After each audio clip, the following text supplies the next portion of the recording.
अभी पिछले ही हफ्ते हमने आपको एक ऐसे व्यक्ति से मिलवाया जो ये कहता है कि सरकारें नकली हैं, जो ये कहता है कि नेता नकली हैं, जो ये कहता है कि भारत के अंदर जो फिलहाल करेंसी चल रही है वो करेंसी नकली है। आज मैं आपको एक ऐसी शख्सियत से मिलवाने वाला हूँ, शख्सियत के व्यक्तिगत जीवन के बारे में आप सभी को बताने वाला हूँ, जो व्यक्ति ये कहता है कि पूरे विश्व के अंदर जितने भी ये हॉस्पिटल्स हैं, जितनी भी फार्मास्यूटिकल कंपनी है, वो सभी मिलकर एक ऐसा षड्यंत्र लोगों के खिलाफ रच रही है जिसके तहत उन लोगों की जेब को खाली किया जा सके। क्या कुछ पूरा ये षड्यंत्र है, वो सब मैं आज अपनी इस रिपोर्ट में आप सभी के सामने डॉक्टर साहब की मदद से प्रस्तुत करने वाला हूं और उम्मीद करता हूं ये खबर आपकी जेब को कटने से बचाने वाली है। ये खबर आपके स्वास्थ्य को बेहतर बनाने वाली है। अगर आप 10, 20, 30 सेकंड की इंटरटेनमेंट रील देखते हैं तो कृपया आप अभी स्क्रॉल करके अपना इंटरटेनमेंट बदस्तूर जारी रखें। पर आप वास्तव में एक अच्छा और सच्चा कंटेंट देखना चाहते हैं तो आप मेरी इस खबर में बने रहें।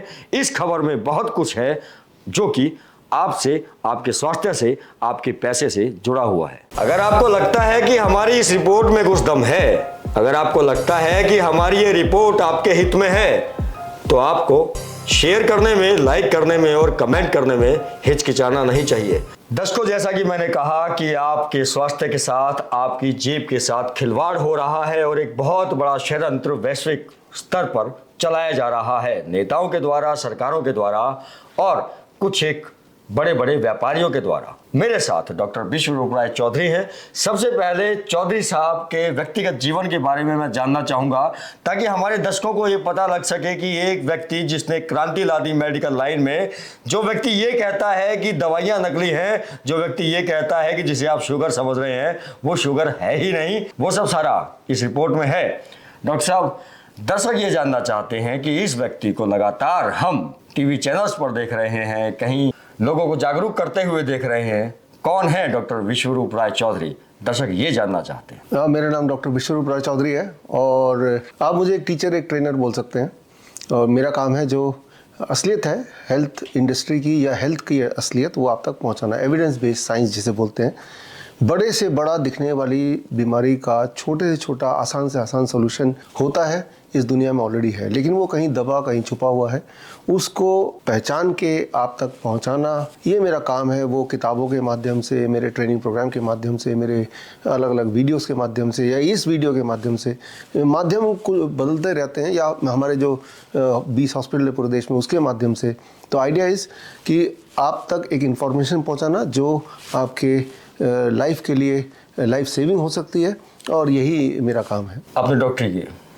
मैंने इंजीनियरिंग की है पंजाब इंजीनियरिंग कॉलेज से। उसके बाद ये लीजिए, जिन्हें हम डॉक्टर समझ रहे थे वो तो इंजीनियर निकले। मामला कुछ मुझे गड़बड़ लग रहा है। डॉक्टर देवेंद्र बलारा डॉक्टरी की किसी चीज में लोगों को समझा रहे हैं कुछ और डॉक्टर साहब ने इंजीनियरिंग की। हम तो समझ रहे थे कि दवाइयों की बात हो रही है तो शायद वो जो MBBS डॉक्टर्स होते हैं, शायद डॉक्टर साहब वो होंगे। डॉक्टर साहब, कुछ गड़बड़ लग रही है मुझे। नहीं, फॉर्चुनेटली वो नहीं है। उसके बाद मैंने पोस्ट ग्रेजुएशन किया डायबिटीज़ में, उसके बाद क्रॉनिक किडनी डिजीज में ऑनरेडी डॉक्टरेट है। इंजीनियरिंग से डायबिटीज़ में? देखिए, एक बात यहाँ समझने वाली बात है। मेडिकल इंजीनियरिंग इसे बोलते हैं। मेडिकल इंजीनियरिंग बहुत बड़ा सब्जेक्ट है और पिछले 10 सालों में या उससे थोड़ा ज़्यादा में पूरे देश भर में, दुनिया भर में बड़े से बड़े संस्थान, जैसे भारत में IIT में भी medical engineering is a branch, जहाँ पे जैसे मान लो कोई स्टेथोस्कोप है या एक्सरे की मशीन है, वो कोई डॉक्टर नहीं बनाएगा, वो एक इंजीनियर ही बनाएगा, राइट। तो लेकिन उस इंजीनियर को न केवल मशीनों का ज्ञान होना चाहिए, ह्यूमन बॉडी कैसे काम करती है वो भी ज्ञान होना चाहिए, तभी बन सकता है। तो बड़े से बड़े इक्विपमेंट आपने देखे जो हॉस्पिटल में यूज़ होते हैं, वो इंजीनियर से बनाते हैं। तो this subject is called medical engineering, combination of knowledge of medical science and combination of engineering also. तो ये कोई नई बात नहीं है, ये 10-15 साल से ये बड़ा प्रचलित है और इसमें इंजीनियरिंग करना भी आवश्यक है और मेडिकल साइंस का ज्ञान होना भी आवश्यक है। तो इंजीनियरिंग की नॉलेज से आप अपने हेल्थ के बहुत सारे एस्पेक्ट्स को बड़े आराम से क्लियर कर सकते हैं। और याद रखिए, कभी भी कोई बीमारी किसी को होती है, that is not because of the deficiency of any drugs. किसी दवाई की कमी की वजह से नहीं हो रहा, आपके बॉडी की जो इंजीनियरिंग सिस्टम है उसके फेलियर से हो रहा है। तो ये समझना पड़ेगा और ये समझ जाएंगे तो आपको जो अटपटा लग रहा है, अटपटा नहीं लगेगा। डॉक्टर साहब, लोग किसी प्रोफेशन में आते हैं, कहीं ना कहीं उनका एक ये ध्येय होता है कि हम इस प्रोफेशन में आए हैं, बहुत सारा रुपया कमाएंगे, बहुत सारा अपना नाम कमाएंगे। और जिस हिसाब की आप वीडियोस रिलीज करते हैं, कहीं ना कहीं ऐसा लगता है जैसे एक सोशल एक्टिविस्ट है जो कि अपनी पढ़ाई का इस्तेमाल समाज के भले के लिए करना चाहता है। तो ये जो प्रेरणा है आपकी लोगों को जागरूक करने की कि आप नेचर के करीब आइए, ये आपको कब महसूस हुआ कि हाँ मुझे ये करना चाहिए? देखिए 25 साल पुरानी बात होगी ये। बचपन से मैंने देखा IBS, इरिटेबल बाउल सिंड्रोम जिसे बोलते हैं, जिससे मैं ग्रसित था। मतलब बार बार टॉयलेट जाना, पेट में कोई भी चीज़ खाने से पचना नहीं, और हर तरह का इलाज जैसे कोई कराता है, आयुर्वेद हो, होम्योपैथ हो, एलोपैथ हो, वो कराता रहा 25 साल की उम्र तक। और ऐसा लगा कि एक बार को कि कोई सोल्यूशन हो ही नहीं सकती इसकी। फिर जब मैंने खुद किताबें छानी, जर्नल पढ़ा, तो मुझे एक सोल्यूशन मिला। मैं उसे ट्राई किया फॉर 15 डेज़, और 15 दिन के बाद से लेके आज तक 25 साल हो भी गए, इरिटेबल बाउल सिंड्रोम एक बार गायब हो गया और अभी तक वापस नहीं आया। तो मेरे दिमाग में एक बात उसी वक्त आई जब मैं ठीक हो गया 15 दिन बाद, कि ये जो मैंने अभी किया, ये किसी ने मुझे बचपन में बता दिया होता तो मेरा जो 25 साल बर्बाद हुए या और पेनफुल निकले वो नहीं निकलता। तो इस तरह से कई सारे वाक़े हुए मेरे साथ, मेरे फैमिली मेम्बर के साथ, और तब मुझे लगा कि बड़े से बड़े दिखने वाले प्रॉब्लम के एक्चुअली बड़े छोटे सिंपल सोल्यूशन होते ही होंगे, क्यों ना उसे ढूंढा जाए और लोगों तक पहुंचाया जाए। तो शुरुआत समथिंग लाइक दिस। आपके काफ़ी हॉस्पिटल्स भी हैं?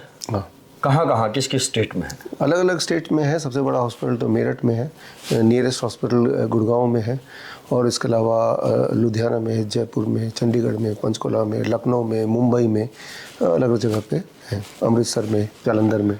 डॉक्टर साहब, एक कितनी बड़ी व्यवस्था जो पूरे षड्यंत्र के तहत चल रही है, व्यापारी उसके अंदर है, सरकारें उसके अंदर है, नेता उसके अंदर हैं, बड़ी बड़ी यूनिवर्सिटीज़ के जो ओनर्स हैं वो उसके अंदर हैं, उन सब से आप लड़ रहे हैं इसलिए कि लोगों तक सही स्वास्थ्य सेवाएं पहुंच सकें। ये जो नौटंकियां चल रही हैं हॉस्पिटल्स की, ये बंद हो सके, लोगों का जो जेब कटना है वो बंद हो सके। क्या लगता है, क्या आप अपनी उम्र में इस क्रांति को जो आपने आरंभ किया कर पाएंगे, या अभी और समय इसके अंदर लगेगा कि हाँ एक नया फेस और दूसरा स्टार्ट होगा कि कुछ काम तो आप अपने जीवन में करें, फिर उसके बाद कोई और इसको आगे, इस मुहिम को आगे बढ़ाएगा? क्या लगता है आपको? देखिए, जहाँ तक आप लोग पहुँचे हैं, जब ये साम्राज्य एलोपैथी का बना है, ये भी कोई एक दिन में नहीं बना, ये लगभग 200 साल से बनता आया है।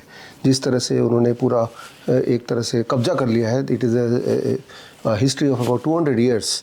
तो 200 साल लगे उसके बनाने में साम्राज्य को, तो उसको उखाड़ फेंकने के लिए कुछ साल तो लगेंगे ही, और कुछ साल ही नहीं, बहुत लोगों के क्रांति की ज़रूरत है। ये एक शुरुआत, एक चिंगारी तो बोल ही सकते हैं कम से कम। आजकल एक चीज़ और मैंने सुनी है, उसके पीछे भी चाल बताई जा रही है कि लोगों के स्वास्थ्य को जांचने के लिए जगह जगह प्राइवेट हॉस्पिटल, सरकारें स्वास्थ्य जांच शिविर लगाती हैं, और उसके अंदर कहीं ना कहीं जांचने की कोशिश की जा रही है कि हमने जो षड्यंत्र रचा था, उस षड्यंत्र के तहत अब कितने लोग अपने आप को बीमार मानने लग गए हैं। कितनों को बीपी है, कितनों को हार्ट है, कितनों को डायबिटीज है, ताकि वो लोग अपनी कंपनियों के अंदर अकॉर्डिंगली दवाइयाँ बना सकें और लोगों को बेच सकें और बहुत सारा पैसा कमा सकें। मुझे ये कुछ चाल लगती है, आपको क्या लगता है? ये पूरा ही चाल है, कुछ चाल नहीं है, चाल ही चाल है। जो डायग्नोस्टिक का एक साम्राज्य है, खेल है। तो मैं तो बोलता हूँ सबसे बड़ी जो बीमारी है दैट इज़ डायग्नोसिस, कि जैसी डायग्नोसिस में गए, for example annual health checkup, preventive checkup, x-ray या स्कैन्स जितने तरह के होते हैं, तो याद रखिए हमारी जो बॉडी कोई फैक्ट्री से निकली हुई मशीन नहीं है। हमारे बॉडी के अंदर हर पल या इस पल भी उथल पुथल होते हैं। कहीं कहीं बॉडी में फॉर एग्जांपल एक ट्यूमर आएगा, फिर बॉडी अपने आप उसे गायब कर देगा। जिस तरह से आपके घर का डस्टबिन भरेगा रात भर में, तो अगले दिन वो गायब हो जाएगा। वो डस्टबिन से बाहर सामान वो सब कुछ फेंक देते हैं, एक आता है कूड़ा लेने वाला, वो लेके चला जाता है। एक साइक्लिक फैशन में होता है। हमारे बॉडी में भी ये होता है, उतार चढ़ाव जब तक कि आप जिंदा हैं। लेकिन जब भी वो चढ़ाव होता है, यानी कि जब एक्युमुलेशन होती है, उस वक्त को पकड़ के एक डायग्नोसिस करेंगे कि आपके अंदर तो ट्यूमर पाया गया, स्टोन पाया गया, ब्लॉकेज पाया गया। तो खेल की शुरुआत यहीं से होती है। बल्कि मैं तो आपको ये बोलना चाह रहा हूँ कि अगर आप ये देखें कि दुनिया में जो सबसे हेल्दी इंसान आपके हिसाब से पकड़िए, उसका टोटल जांच कराइए, तो उसमें भी 4-5 कमियां तो बता ही देंगे। और कमियां बता ही नहीं देंगे जिसकी जांच कर रहे हैं, हालांकि वो एब्सोल्युटली हेल्दी है, वो मान भी लेगा कि मैं तो बीमार हूँ। और बस वहीं से इलाज का खेल शुरू होता है, वहीं से डायग्नोस्टिक का खेल शुरू हो जाता है। मनोविज्ञान का इस्तेमाल किया जा रहा है, पहले सामने वाले को महसूस करवाना है कि तू बीमार है। That is the main thing कि भाई पहले उसको ये एग्री कराना है कि वो बीमार है, बहुत बीमार है, आगे मर भी सकता है वो। अब किसी को अगर बहुत डरा दे तो उसको लूटना आसान हो जाता है, तो वही वाला खेल है। दर्शकों को क्या संदेश देंगे? दर्शकों के लिए एक ही संदेश है, बी योर ओन डॉक्टर। अगर आप सोचते हैं कि आप बीमार हैं तो कोई हॉस्पिटल, कोई डॉक्टर आपका इलाज करेगा, नहीं, वो तो अपने व्यापार का ध्यान रखेगा। अगर आप सोचते हैं कि आप बीमार हैं और किसी हॉस्पिटल चले जाएंगे तो आप ठीक हो के आएंगे, तो अभी तक तो ऐसा देखा नहीं गया कि हॉस्पिटल जाके ठीक हो जाएं। याद रखिए, जब भी आप बीमार पड़ते हैं तो हमारी बॉडी काम पे लग जाती है आपको ठीक करने में। 10 दिन लगते हैं, 15 दिन लगते हैं। उन 10 दिनों में अगर आप हॉस्पिटल जाएंगे तो हो सकता है वो 10 दिन की जगह 20 दिन में ठीक हो, क्योंकि हॉस्पिटल के जो अत्याचार आपके ऊपर होगा, वो ड्रग्स वगैरह, वो भी बॉडी को उससे भी बाहर निकलना है, और जो प्राइमरी बीमारी थी उससे भी बाहर निकलना है। तो करना क्या होगा, मेरा संदेश है, बी योर ओन डॉक्टर। तो अपना डॉक्टर कैसे बने, बहुत आसान टेक्निक्स हैं। फिलहाल तो मैं यही बोलूँगा, मेरी किताब है that is called world's best the DIP diet. वो 7 प्रकार के DIP डाइट्स हैं। आप जो लोग मुझे सुन रहे हैं, आप में से ज़्यादातर लोगों ने DIP डाइट सुना भी होगा, कुछ लोग इसको अपना भी रहे होंगे। लेकिन हमने देखा कि ये DIP डाइट को अपनाए तो धीरे धीरे चाहे वो कैंसर हो, हार्ट डिजीज़ हो, डायबिटीज़ हो या क्रॉनिक किडनी डिजीज़ हो, उसमें लाभ मिलना शुरू हो जाता है। तो यहीं से आप शुरुआत कर सकते हैं, ताकि ये नॉलेज लेके आप अपने आप को, चाहे वो इन्फेक्शियस डिजीज़ हो, चाहे वो लाइफस्टाइल डिजीज़ हो, उससे बाहर निकल पाए। तो संदेश, be your own doctor in the starting point, read this book. इसमें कॉम्प्रिहेंसिवली पूरे दुनिया के सारे एविडेंसेस को इकट्ठा करके एक सिंपल भाषा में हमने उसको लिखी है। इंग्लिश की किताब तो अभी अवेलेबल है, हिंदी की किताब अगले हफ्ते आ जाएगी।